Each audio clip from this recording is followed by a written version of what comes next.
pada saat hari ini ya, bersyukur kepada Allah Subhanahu wa taala karena diberikan banyak kesempatan untuk melaksanakan amaliyah kita, baik itu yang berkaitan dengan ibadah yang kita lakukan pagi ini, atau juga yang berkaitan dengan muamalah sesama kita. Karena kita mesti tahu bahwa ibadah dan muamalah ya, itu adalah dua hal yang nggak bisa dipisahkan. Orang beribadah tanpa muamalah maka tidak mungkin bisa begitu. Orang juga bermuamalah tanpa ibadah maka juga tidak diterima. Makanya kita sebut dengan amaliyah.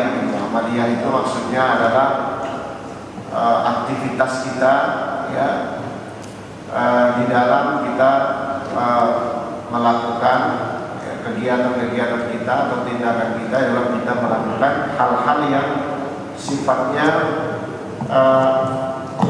berkaitan ya, dengan syariat atau ajaran keislaman kita.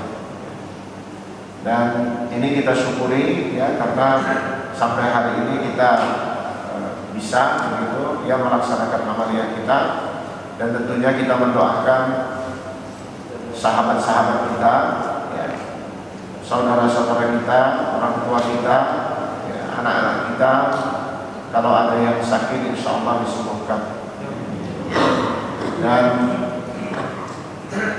kalau yang sehat ya mudah-mudahan Allah terus berikan kesehatan kepada kita semua insya Allah.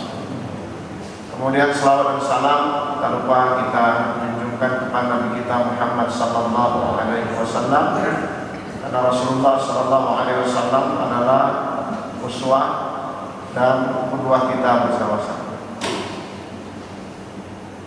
Hari ini ya kita akan lanjutkan kajian kita ya, yang lalu ya, di sini, yaitu masih seputaran tentang bagaimana memahami Islam ya, memahami syariat ini ya, dari berangkat dari keilmuan ya, bukan berangkat dari bacaan saja, tapi dari keilmuan. Maka waktu yang lalu saya katakan bahwa ya, ketika kita meyakini bahwa Al-Quran ya, itu adalah kalam Allah, maka tidak boleh ada sedikit pun keraguan. Itu yang pertama. Cara membedakannya nanti akan saya beritahu ya. Jadi ketika kita meyakini bahwa Rasulullah SAW adalah seorang Rasul, maka apa yang keluar dari Rasulullah SAW ya, pada tiga hal yang kita tahu, perkataan, perbuatan, dan keputusan Rasulullah ya, juga tidak kita lakukan, harus diyakini. Nah, perbedaannya yang saya jelaskan dulu, Al-Quran dengan Sunnah Rasulullah itu perbedaannya adalah pada kedudukannya. Ya, kalau Al-Quran kedudukannya tidak diragukan, gitu, ya. Kalau Sunnah Rasul kedudukannya mesti diselidiki, gitu, dipelajari. Kenapa? Karena ada yang kita sebut hadis sahih atau mutawatir, ada yang disebut dengan hadis hasan, gitu. Ada yang disebut dengan hadis dhaif, ada yang disebut dengan maudhu'. Berarti bahwa kedudukan ya Sunnah Rasulullah SAW itu terus diselidiki. Diselidiki itu maksudnya bukan tidak ada, tapi disaring mana yang benar, mana yang tidak benar. Misalnya tentang bulan Rajab kan, hadis-hadis tentang bulan Rajab ini kan banyak begitu ya. Kita baru masuk bulan Rajab. Ada hadis-hadis yang memang dia bukan hadis, ya. Ada hadis-hadis yang memang dia lemah kedudukannya. Dan ada hadis-hadis tentang bulan Rajab ini yang memang kuat kedudukan.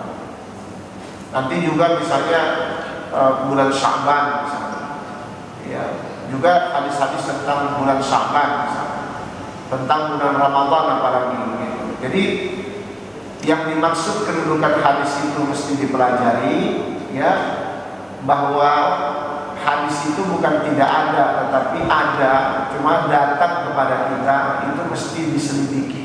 Diselidiki itu artinya bahwa sampai kepada kita itu benar atau tidak. Sedangkan Al-Quran tidak ada satu huruf pun, ya, yang kemudian diragukan sampai kepada kita, ya. Yang berbeda itu hanya di dalam Al-Quran itu yang berbeda itu hanya syakel, ya. Syakel itu pemberian apa namanya, pemberian apa itu namanya dia, harakat. Pemberian harakat itu yang berbeda, ya. Jadi misalnya di Al-Quran itu ada yang dibun, ada yukadzibun, atau dalam satu kalimat misalnya, dalam satu kata misalnya ada huruf yang dimatkan gitu, ya, dipanjangkan, ada huruf yang enggak dipanjangkan gitu, seperti Malik Yaumiddin dengan Malik Yaumiddin misalnya, ya. Nah itu perbedaan itu ya bukan perbedaan mendasar di dalam bahasa Arab, karena selama masih sama asal katanya, ya, maka dia pasti sama pengertian dasarnya. Jadi misalnya tadi ada yakdibun dalam surah Al-Baqarah, ya, kita baca biasanya yakdibun bima kamu yakdibun misalnya. Tapi ada bacaannya kemudian dalam bacaan lain bima kamu yukadzibun gitu. Itu bukan berbeda, ya, bukan berbeda kata, tapi berbeda harokatnya. Kalau asal katanya atau akar katanya itu sama, artinya pengertian dasarnya tetap, ya, tetap sama. Nah itu yang terjadi di dalam Al-Quran, yang kita sebut kemudian perbedaan-perbedaan di dalam Al-Quran itu disebut dengan perbedaan dialek, ya, atau apa namanya, kalau di dalam orang-orang Arab menyebutnya itu adalah perbedaan di antara mereka sesama kabilah-kabilah Arab itu. Jadi antara Madinah, ya, dengan Mekah itu berbeda. Itu disebut kemudian dengan qiraah, ya. Qiraah itu cara baca, cara pandangnya mereka untuk membaca satu kata, ya, di dalam bahasa. Nah sekarang kita kaitkan, ya, dengan ilmu. Saya berulang-ulang kali katakan selalu itu bahwa ilmu itu manusia yang mendapatkannya. Ilmu itu manusia yang menelitinya.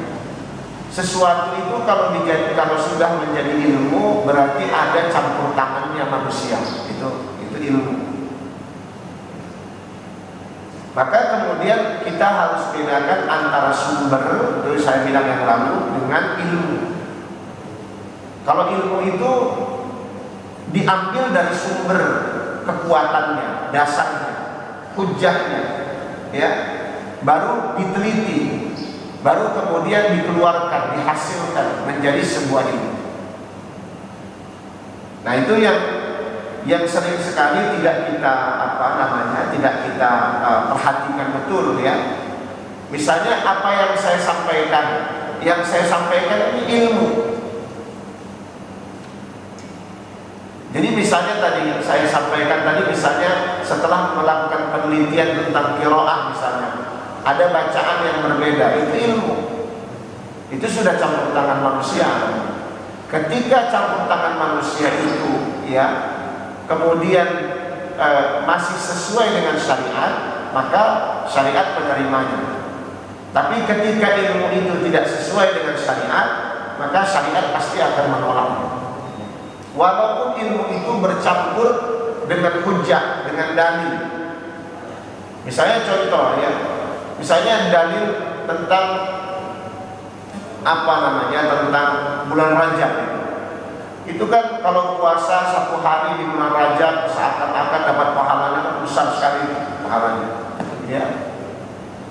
Kalau 2 hari dapat kalau nggak salah saya itu ada hadis yang maudhu itu ada yang kalau puasa di bulan Rajab dapat misalnya sampai 1000 tahun. Kemudian kalau dia puasa 2 hari dapat 2000 tahun begitu. Ya. Nah, orang yang memberikan yang memberikan nasihat untuk berpuasa ya, itu juga dapat pahalanya. Nah, tentang hadis-hadis yang seperti ini atau dalil-dalil seperti ini ya, itu tidak rasional. Ya, bahwa sering sekali hadis dhaif itu ya, atau dalil lah kita sebut tadi itu ya, sering sekali itu kalau dia memberikan ganjaran yang banyak sekali begitu, itu sering sekali hadis itu dhaif begitu. Atau mudah sekali memberikan ganjaran, itu sering sekali hadis itu dhaif. Nah, itu sering sekali ya. Makanya banyak hadis-hadis yang kita sebut dengan fadhailul a'mal ya, dengan fadilah-fadilah tentang atau keutamaan-keutamaan tentang sebuah amalan, sering sekali hadis itu dhaif atau bahkan itu palsu, bukan hadis gitu. Ya. Nanti ada yang bertanya sama kita misalnya ya, kenapa hadis dhaif itu dikatakan hadis? Kenapa hadis maudhu itu masih dikatakan hadis? Dia dinisbatkan hadis supaya orang tahu bahwa itu bukan hadis. Makanya ketika dikatakan hadis maudhu, berarti itu bukan hadis. Kalau dikatakan maudhu, dia tidak berkaitan dengan hadis. Gitu. Itu kalau ada yang menanyakan tentang, dulu ada yang nanya, kenapa Ustaz? Ya, hadis palsu itu mesti disebut dengan hadis. Kalau cuma palsu saja, yang nggak ada kaitannya dengan hadis. Tapi kalau disebut hadis palsu, berarti itu bukan hadis. Gitu. Itu cara kita melihatnya. Makanya disebut tetap al-ahadis al-maudhu'ah. Gitu. Berarti berkaitan dengan hadis. Atau al-ahadis al-dhaifah misalnya. Berarti berkaitan dengan hadis. Hadis-hadis yang palsu berkaitan dengan hadis. Hadis-hadis yang lemah berkaitan dengan hadis. Berkaitan dengan hadis itu maksudnya berarti dia bukan hadis. Itu maksudnya ya, kalau nanti ada yang nanyakan itu. Nah, kita kembali tadi kepada ilmu ya. Bahwa di dalam Al-Qur'an ya, di dalam Al-Qur'an itu kata ilmu atau kata mengetahui ya. Jadi saya dulu bedakan antara, masih ingat ya, antara kata subjek dalam Al-Quran atau dalam bahasa Arab dengan kata kata kerja. Itu dibedakan itu. Kalau dalam Al-Quran, kalau masih ingat ya, karena itu penting itu. Kalau dalam Al-Quran dibentuk satu kata itu dengan kata subjek ya, berarti ya dia menjadi pelaku ya, menjadi pelaku yang memang dia melakukan terus-menerus. Itu bedanya. Tapi kalau dia kata kerja, mungkin sekali-sekali dilakukan, sekali-sekali tidak dilakukan. Itu kalau kata kerja itu beda. Makanya misalnya saya contohkan dulu misalnya tentang pencuri. Dalam Al-Quran tidak disebut pencuri, tapi disebut pencuri. Dalam Al-Quran tidak disebut berzina, tapi disebut penzina. Itu bedanya. Jadi disebutkan dalam Al-Quran az-zaniyatu waz-zani, penzina perempuan dan penzina laki-laki. Enggak disebut berzina. Nanti dalam hadis disebut kata berzina itu, bahwa orang akan kehilangan imannya di saat dia berbuat itu. Tapi ketika tidak berbuat itu bisa datang imannya. Itu disebutkan yazni dalam bahasa hadisnya, berzina misalnya. Terus kemudian pencuri misalnya, dalam hadis Nabi disebut dengan kata kerja, mencuri. Tapi di dalam Al-Quran disebut dengan kata pencuri. Makanya kemudian disebutkan kata subjek itu, pencuri itu dipotong tangannya. Kenapa? Karena kerjanya mencuri. Itu bedanya. Itu makanya para ulama ketika bentukan-bentukan kata dalam hadis atau dalam Al-Quran seperti itu, mereka tidak berani kemudian memberikan asumsi. Asumsi itu yang kita sebut dengan analisa keilmuan, ya. Nggak berani memberikan tafsiran. Misalnya kata pencuri, nggak berani mereka memberikan tafsiran dengan kata pencuri. Tapi kalau mencuri bisa diberikan tafsiran. Jadi ada kata-kata dalam Al-Quran yang memang tidak dimasukkan ke dalam bentuk tafsiran. Misalnya ketika Allah dalam Al-Quran mengatakan kami misalnya, ya, kami yang menurunkan Al-Quran, inna nahnu nazzalna dzikra, kata Allah, kami yang menurunkan Al-Quran itu, peringatan itu. Maka kata kami dengan bentuk kata kerja, nazzalna, begitu, itu kata kerja, itu ditafsirkan. Tapi ketika Allah mengatakan Allah la ilaha illa ana, katanya, itu tak bisa ditafsirkan lagi. Ketika disebutkan akulah Allah, kata Allah, tidak ada Tuhan selain aku, katanya, maka itu kan ditafsirkan. Makanya di dalam Al-Quran atau dalam bahasa Arab itu nanti ada yang dimasukin oleh para ulama dengan keilmuan mereka.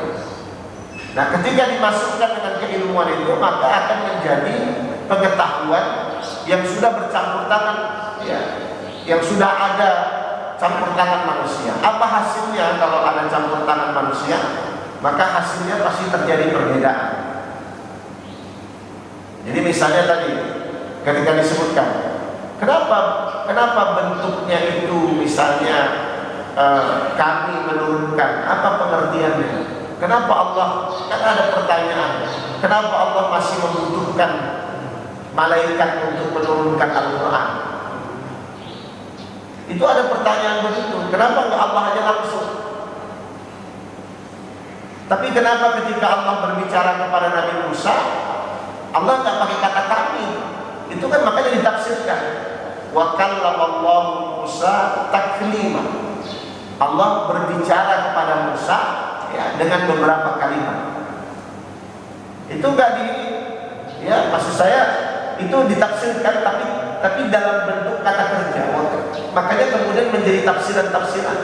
Apakah benar Allah itu langsung berbicara kepada Nabi Musa?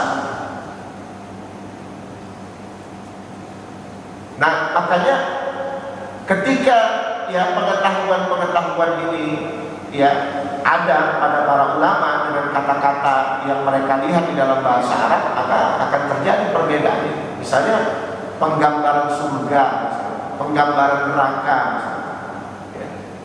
itu hal-hal yang kemudian menjadi tafsiran.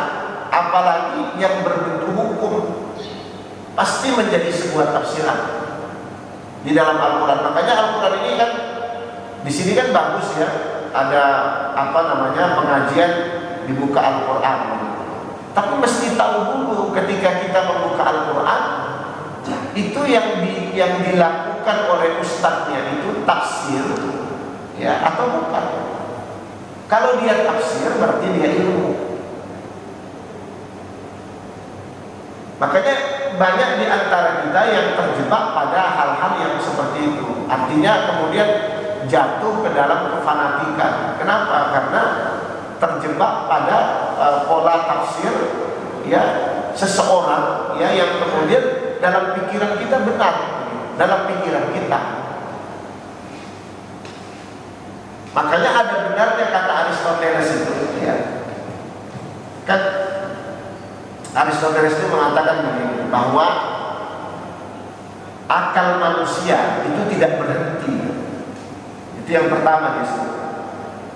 Yang kedua, akal manusia itu katanya murni. Jadi seorang ilmuwan, seorang mufasir, ya, makanya kenapa dalam istilah Nabi itu kemudian disebut dengan kata ijtihad, ya. Dan kenapa kemudian ada klaim dari Nabi Muhammad bahwa ijtihad itu kalau salah dapat satu, kalau benar dapat dua. Karena ada kaitannya dengan yang dikatakan oleh Aristoteles itu, bahwa seorang ulama walaupun dia berbeda dengan ulama lain, tidak ada maksudnya ingin sebuah kejahatan atau keburukan pada ilmu yang dia hasilkan, walaupun terjadi perbedaan. Ya, misalnya saya contohkan misalnya antara Imam Syafi'i misalnya dengan Imam Malik ketika berbeda. Ada nggak maksud keburukan dari dalam pengetahuan yang mereka keluarkan? Nggak ada. Itu yang disebut dengan akal murni. Itu yang disebut dengan akal murni. Nggak ada. Kalau sudah seorang ulama yang mengeluarkannya, nggak ada. Makanya kemarin ada yang nanya sama saya. Kemarin saya kebetulan ceramah online. Ya. Ada yang nanya, Ustadz katanya, bagaimana kalau ada ulama yang berkata kasar? Saya jelaskan berkali-kali bahwa nggak ada ulama yang berkata kasar, tapi ada ulama yang memang mengeluarkan kata-katanya dalam bentuk seperti itu, begitu. Memang ada, dan itu disebut kasar. Kasar itu tergantung pentafsiran pendengarnya. Kasar. Misalnya saya contohkan misalnya, kalau di Medan ya, orang itu kalau bercanda, ya, atau kalau lagi berdebat begitu, itu ungkapannya kasar. Kalau kita dengar, misalnya dia sebut begini, kau pun bodoh kali kau, katanya. Tapi maksud itu nggak maksud menghina, begitu. Itu orang Medan itu biasa. Kalau saya sering itu, bodoh kali kau. Kalau orang Medan, pau kali kau, katanya. Itu nggak kasar bagi kami, begitu. Tapi coba orang Jawa gitu. Nah itu kan tergantung pendengar. Jadi maksud saya bahwa ketika seorang ulama mengeluarkan ilmunya dengan perbedaan, tidak ada maksud buruk pada diri ulama itu terhadap sesuatu, gitu. Misalnya ungkapan kemarin itu misalnya, presiden itu bodoh, begitu. Itu kira-kira itu butuh pentafsiran apa tidak? Ya. Kan ada itu yang menyebutkan begitu kan? Nah, ada yang menyebutkan begitu. Itu butuh pentafsiran enggak? Karena dalam bahasa Arab sendiri kata jahil itu, orang Arab sering menyebutnya kata bahlul juga dalam keseharian. Ya. Nah, antara jahil dengan bahlul itu lebih jelek kata bahlul daripada kata jahil.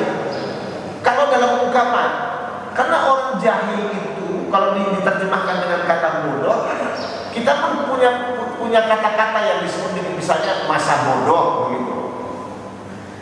Artinya bahwa orang kata bodoh dengan kata jahil itu bukan orang yang dalam pengertian idiot atau nggak punya ilmu, tapi mungkin orangnya acuh, mungkin orangnya mungkin melawan, mungkin orangnya mungkin bandel, mungkin. Itu kata jahil itu. Makanya kalau di Medan kalau lagi berdebat-debat nggak mau kalah, begitu bodoh kan kau, katanya begitu. Tapi itu bukan ungkapan apa ya, penghinaan, biasa saja. Misalnya contoh, saya sama kakak saya umroh ya, sama ibu saya, sama ayah saya. Ini saya contohkan saja. Kami pada siang hari itu ingin membeli makanan untuk makan siang. Saya bilang sama kakak saya, Kak, kita beli apa hari ini? Kan kita orang Medan biasa lah, ingin makannya yang enak-enak terus gitu ya. Walaupun uang gak ada, pokoknya makannya mau enak aja. Oh beli ini, beli ini, beli ini. Saya bilang, nggak usah beli ini, nanti kita beli ini aja. Kakak saya itu saya ajak depan. Dia bilang, tahu katanya. Kenapa saya bilang, gila kau katanya. Bahasa-bahasa itu bagi kita biasa saja. Saya tidak marah dengan kata saya karena dia biasa saja mengatakan itu. Dan itu bukan kata-kata jelek. Nah, itulah yang kita, apalagi para ulama yang kemudian mengeluarkan kata-kata yang saya kira kata-kata itu ya itu akal murni, bukan untuk mengejek. Akal murni bukan untuk menghina. Itulah sebenarnya. Kalau itu yang disebut menghina dengan mengejek, Al-Quran itu isinya mengejek semua. Kalau begitu, misalnya ada kata kafir dalam Al-Quran, ada kata munafik dalam Al-Quran, ada kata berdusta dalam Al-Quran. Berarti itu kata-kata mengejek semua. Coba baca Al-Quran itu, gak usah baca apanya, gak usah baca Arabnya, baca aja terjemahannya. Pasti mengejek-ngejek bahasanya. Mengejek orang kafir, mengejek orang sesat, ejek aja semua. Tapi kan tidak benar cara kita mentafsirkan begitu. Maka ketika para ulama memberikan tafsiran, ya atau kemudian terjadi perbedaan, tidak mungkin perbedaan itu, ya kalau saya yang berpikiran begitu, nggak mungkin perbedaan itu jadi sebuah penghinaan. Misalnya Imam Syafi'i mengatakan ya di dalam sebuah ungkapan, dia berbeda dengan Imam Malik dengan metode usul fikih yang saya jelaskan dulu, kata istihsan. Kata dia, orang yang melakukan istihsan, manistahsana, ya kata dia, orang yang melakukan istihsan itu katanya zindik. Tapi maksud kata zindik itu tidak ditujukan kepada Imam Malik. Itulah bentuk keilmuan. Sedangkan kata istihsan itu, sedangkan metode istihsan itu yang punya Imam Malik. Kata man istahsana katanya faqad syara, wa man syara'a faqad sadda. Kata Imam Syafi'i begitu. Barang siapa yang melakukan menyelesaikan hukum dalam Islam ini katanya dengan istihsan, dengan metode istihsan, maka dia telah membuat syariat, kata Imam Syafi'i. Barang siapa yang membuat syariat katanya, maka dia zindik. Padahal istihsan itu metodenya Imam Malik. Apakah itu menghina namanya? Enggak. Padahal ada kata zindik di situ. Tapi kita harus yakin bahwa Imam Syafi'i maksudnya murni dalam bentuk sebuah keilmuan. Makanya saya nggak yakin kalau undang-undang ITE itu kan yang dilihat itu kan zahirnya. Ya. Makanya kalau dia butuh pentafsiran dalam kata-kata yang zahir itu harus ada pentafsirannya. Makanya kan sekarang beda-beda tipis saja antara orang mengkritik dengan orang yang menghina. Ya. Orang mengkritik dianggap menghina. Kan sekarang kan banyak meme-meme kepada pemerintah itu ya. Kau mengkritik, kau tangkap katanya begitu. Nah, itu kan ada yang disebut meme-meme. Bukan kritiklah daku, maka kau tangkap. Jadi itu hal-hal seperti itu ya. Perlu perlu pentafsiran. Jadi saya katakan ya bahwa di dalam Islam ini kita harus menghormati pengetahuan sedikit saja. Jadi di dalam Islam ini kita diajari untuk menghormati pengetahuan. Kenapa kita diajari untuk menghormati pengetahuan? Karena memang basisnya orang Islam itu, ya, basisnya orang Islam itu adalah menuntut ilmu. Itu basis kita, itu dasar kita. Dan kita menuntut ilmu yang pertama kali itu adalah menuntut ilmu agama. Itu dasarnya. Makanya ada hadis yang menyatakan tuntutlah ilmu Kenapa dari buaya sampai liang lahat? Karena ilmu belum tentu mencapai kebenaran. Itu maksudnya. Jangan kita kemudian merasa bahwa ada kebenaran pada diri kita selalu. Makanya menuntut ilmu itu tidak berhenti sampai mati. Dari sejak kapan? Dari kecil, dari buaya bahkan sampai liang lahat, sampai mati. Artinya kata mati itu menunjukkan orang berilmu itu tidak berhenti dalam mencari pengetahuan. Yang kedua, orang berilmu itu tidak menunjukkan dirinya selalu benar.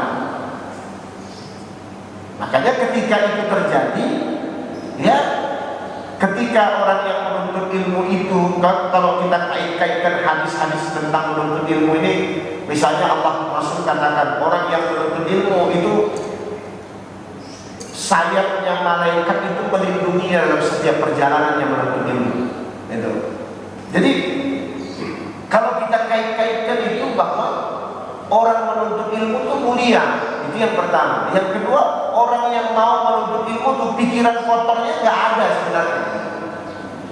Cuma apakah bisa seorang penuntut ilmu terjebak pada kesalahan? Bisa. Itu yang pertama. Apakah bisa bahkan seorang penuntut ilmu terjebak pada kesesatan? Bisa juga. Apakah seorang penuntut ilmu bisa terjatuh pada keburukan? Bisa juga. Misalnya saya contohkan ya, desertasi yang yang diapakan di Jogja dulu, yang mengenai perkawinan apa itu, yang viral yang pernah saya jelaskan di sini, saya lupa itu ya istilahnya. Itu kan kalau kita datang ke orangnya langsung gitu, kita tanya gitu, tapi jangan panas hati. Itu pikirannya itu murni sebenarnya, tapi dia terjebak pada kesalahan. Tapi pikirannya murni. Pikiran murni itu maksudnya tidak menghendaki sesuatu keburukan, walaupun yang dihasilkannya adalah sebuah keburukan. Itu orang penuntut ilmu. Beda dengan orang munafik. Orang munafik itu isinya keburukan, inginnya menjegal orang terus, inginnya ini kayak gitu.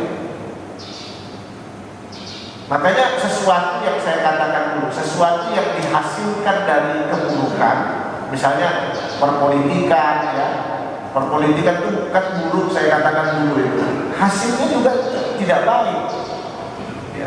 Tapi kalau sesuatu dihasilkan dari pengetahuan, dia akan terus-menerus menjadi koreksian, dan itu bagus pada akhirnya. Ya, ini cara kita, ya, cara pandang. Perlu dirubah cara pandangnya orang Islam ini. Kenapa? Karena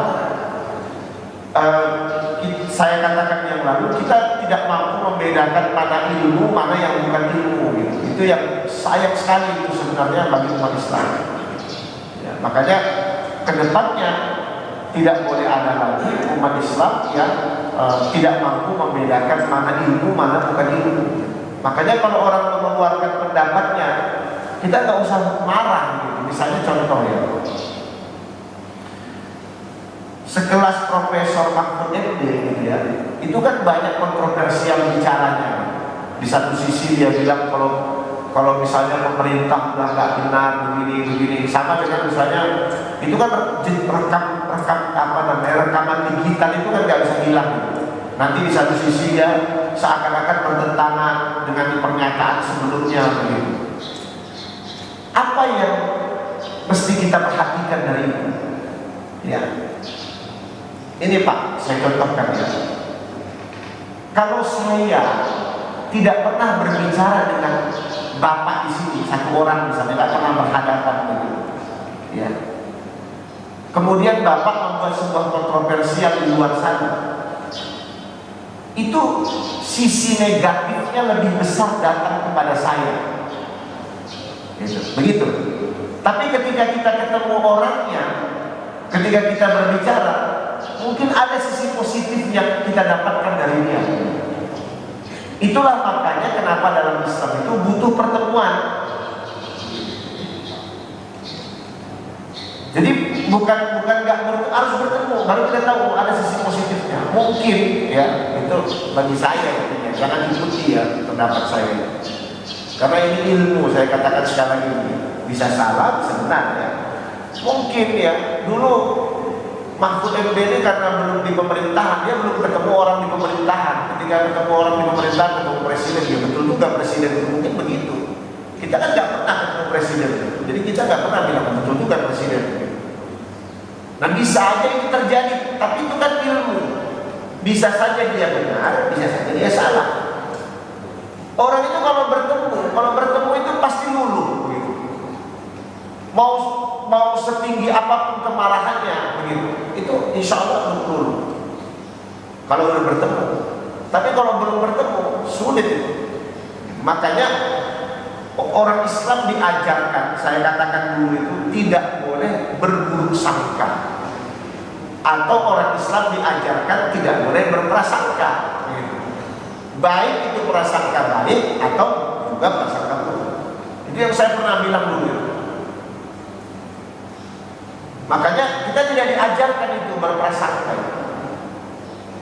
Makanya kalau kita ketemu saya kan payah itu ya.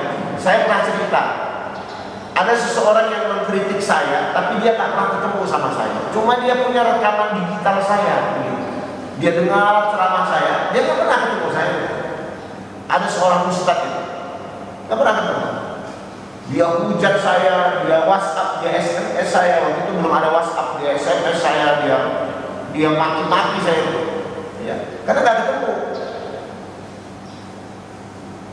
Setelah ketemu, baru dia bilang, Ustadz katanya, sebenarnya kita sisinya sama ya, karena sama guru katanya, gurunya sama kan. Gitu. Cuma dia junior saya gitu aja, umurnya bisa lebih muda, tapi gurunya sama. Baru setelah itu kami akrab, walaupun berbeda pandangan. Nah ternyata apa yang dirasakan seseorang ketika belum bertemu itu berbeda dengan ketika bertemu. Itulah bedanya. Makanya kita ini kadang-kadang kan gitu, wah orang ini karena udah dapat jabatan dia ini makanya dia. Nah, itu bisa saja benar, tapi mungkin bisa saja salah. Itu mau saya tanya. Belum tentu sepenuhnya dugaan kita itu benar tentang orang itu, dan belum tentu juga sepenuhnya juga salah dugaan kita. Maka nggak boleh menduga, karena sering kita bertemu baru kita nyaman begitu. Kalau nggak bertemu nggak nyaman. Saya sering mendapatkan hal begitu. Orangnya nggak pernah ketemu, itu salah satu cerita saja. Orangnya nggak pernah ketemu dihujat. Gitu. Ketika ketemu baru cerita-cerita, oh iya ya, baru nyambung. Misalnya di pesantren itu kan saya dibilang sombong begitu. Ini ustaz sombong nih, kenapa? Gak mau ngomong sama santri gitu ya. Kecuali waktu ceramah, saya nggak pernah ngobrol-ngobrol. Sini saya obrolin gitu, nggak pernah santri. Kecuali setiap malam Jumat saya kasih ceramah, saya kasih tausiah, saya kasih motivasi. Saya dibilang ustaz yang nggak akrab sama santri. Tapi ketika ketemu orang tuanya, ketika ketemu, oh iya ya, ternyata enggak ya. Gitu. Ya itu katanya ketemu. Coba kalau ketemu, pasti bagus. Nah itulah perbedaannya itu antara kita, ya makanya kita kadang-kadang menduga. Misalnya kita nggak pernah ketemu Pak Mahfud MD misalnya, atau pernah ketemu sekali misalnya. Ya kita nggak tahu sosoknya seperti apa misalnya. Misalnya kita nggak pernah ketemu Quraisy Shihab. Kan banyak orang yang menyatakan Quraisy itu keras gitu. Padahal ada orang yang bertemu dengan Quraisy Shihab itu, dengan Quraisy Shihab Habib Rizik itu. Padahal banyak orang yang ketemu dengan Habib Rizik itu kesaksiannya mengatakan tidak keras Habib Rizik itu. Tapi orang yang menduga dari luar yang pernah ketemu, apalagi yang di YouTube itu begitu, yang banyak kritik-kritik itu, ya akan dia bilang keras. Kenapa? Karena ilmu yang dia hasilkan dari menganalisa Habib Rizik itu adalah dari yang perkataannya. Nggak pernah dia bertemu langsung. Kayak begitu sebenarnya sama semuanya itu dengan Habib Rizik, dengan Quraisy Shihab misalnya, atau dengan Mahfud MD sama itu. Karena mungkin kita sering ketemu misalnya ya. Saya sering ketemu dengan misalnya UAS misalnya, Abdul Somad misalnya. Ada orang bilang, oh Ustaz Somad tuh keras, begini, begitu. Ya kalau udah ketemu kita, enggak juga ternyata. Tapi kan orang ada yang nggak ketemu, cuma dengan ceramah-ceramahnya saja. Maka itu akan menjadi hal yang sebaliknya juga pada orang lain yang kita katakan seperti itu. Sama itu. Itu makanya kadang-kadang kita kan berpikirnya begitu. Orang yang sering kita temui, orang yang kita suka, kita anggap baik. Tapi orang yang nggak kita temui, kemudian kita nggak suka, ya kita anggap jelek. Padahal kita nggak pernah bertemu sama dia.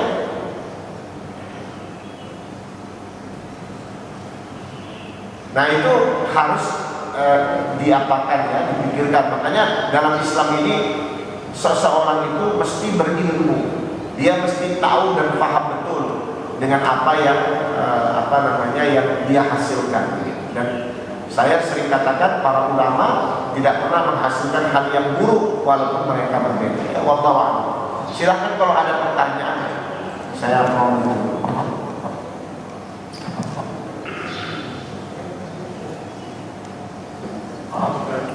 Ya, silakan. Ya, mudah-mudahan ini bermanfaat bagi kita semua. Ya, akhirul kalam. Ya, mudah-mudahan kita jadi orang yang terus berilmu, begitu, menuntut ilmu, punya akal yang pikiran yang jernih dan murni, begitu, sehingga hati kita itu lapang. Begitu, ya. Kita nggak suka marah-marah sama orang, nggak suka kita menghina seseorang. Ya. Yang kita nggak suka itu cuma perkataannya, bukan orangnya. Pendapatnya boleh kita nggak setuju, tapi orangnya tetap kita sama-sama bersaudara. Akhirul kalam, tentu dengan doa kafaratul majelis. Subhanallah wa bihamdika, asyhadu an la ilaha illa anta, astaghfiruka wa atubu ilaik.